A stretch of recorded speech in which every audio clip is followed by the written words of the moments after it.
வலிந்து இந்திய தேசியத்தை அவர்கள் உருவாக்குகிறார்கள். அது இன்றைக்கு பிஜேபியால் முன்வைக்கப்படுகிற இந்துத்துவ தேசியமாக அது இருக்கிறது, மதவழி தேசியமாக அது இருக்கிறது. அதையெல்லாம் பேசாமல், அதையெல்லாம் எதிர்க்காமல், அதையெல்லாம் அம்பலப்படுத்தாமல், அவர்கள்தான் இவ்வளவுக்கும் காரணம் என்று சொல்லாமல், அவர்களுக்கு பின்னால் இருக்கிற அதானி அம்பானி போன்ற பெருமுதலாளிகளை பேசாமல் பெரியாரை போய் எதிர்க்கிறார்கள் என்று சொன்னால் இவர்கள் யாருடைய ஆட்கள் என்பதை புரிந்து கொள்ள வேண்டும். தோழர்களே, மத பெருமிதம் பேசுகிற இடத்தில் நீங்கள் எச்சரிக்கையாக இருக்க வேண்டும். சாதி பெருமை பேசுகிற இடத்திலே எச்சரிக்கையாக இருக்க வேண்டும். திராவிட அரசியலை எதிர்ப்பவர்களிடம் எச்சரிக்கையாக இருக்க வேண்டும்.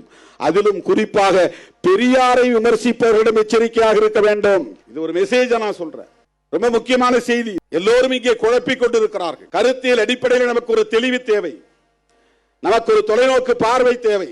அதிமுக வெறும் அரசியல் ஆதாயம் கருதி இன்றைக்கு பாரதிய ஜனதாவோடு சேர்ந்து கொண்டு நியாயப்படுத்தி பேசிக் கொண்டிருக்கிறார்கள். உள்ளபடியே எம்ஜிஆருக்கும் ஜெயலலிதாவுக்கும் அவர்கள் விசுவாசமாக இருந்திருந்தால் அவர்களால் பிஜேபியோடு சேரவே முடியாது. எடப்பாடி பழனிசாமி அவர்கள் மீது நான் மரியாதை வைத்திருக்கிறேன். நீங்கள் மிகப்பெரிய வரலாற்று பிழையை செய்கிறீர்கள். சமூக நீதி அரசியலை கற்று வளர்ந்த அதிமுக தொண்டர்களை எல்லாம் பாஜகவுக்கான ஆட்களாக மாற்றிக் கொண்டிருக்கிறீர்கள். சங்க பரிவாரங்களுக்கு தொண்டு செய்யக்கூடிய தொண்டர்களாக மாற்றிக் கொண்டிருக்கிறீர்கள். அடிப்படை பிரச்சனைகளுக்காக போராடாதவர்கள் இன்றைக்கு எந்த ஒரு பக்தனும் கேட்காத நிலையிலே முருக பக்தர் மாநாடு நடத்துகிறார்கள். அவர்கள் உண்மையிலேயே முருக பக்தர்கள் அல்ல, மோடி பக்தர்கள். அது மோடி பக்தர்களின் மாநாடு, அது முருக பக்தர்களின் மாநாடு கிடையாது.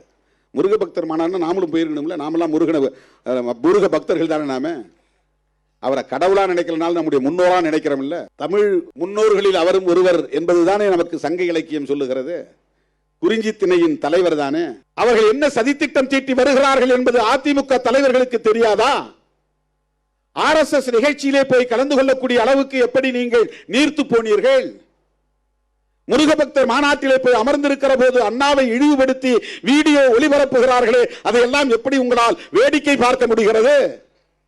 இது எங்கே போய் முடியும்? திமுக கூட்டணியில் இருக்கிறதால் தான் இப்படி பேசுறீங்க சொல்றீங்க. கிடையாது. அதிமுகவையும் ஒரு திராவிட இயக்கம் என்று நம்புவதால் இதை பேசுகிறோம்.